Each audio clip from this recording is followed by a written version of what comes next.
Hello everyone, today we're gonna see how to set up Zinus bed frame.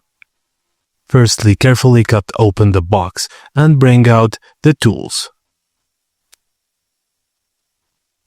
Start by attaching one side rail to the headboard and then the footboard using the provided screws or bolts. You may need a screwdriver or wrench to tighten them.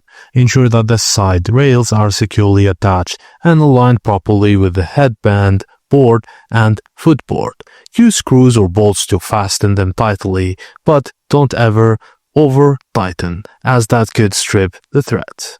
If your bed frame includes a center support beam, attach the center beam to the middle of the side rails and secure it with screws or bolts. This center support is essential to providing extra stability for larger mattresses.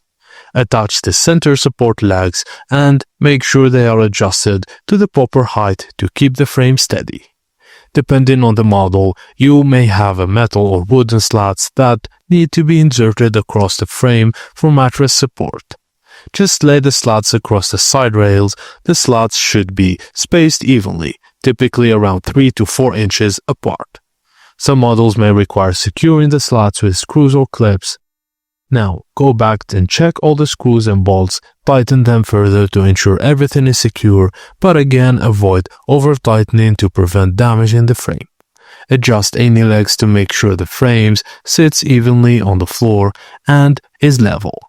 After assembling the frame, carefully place your mattress on the slats over the bed platform.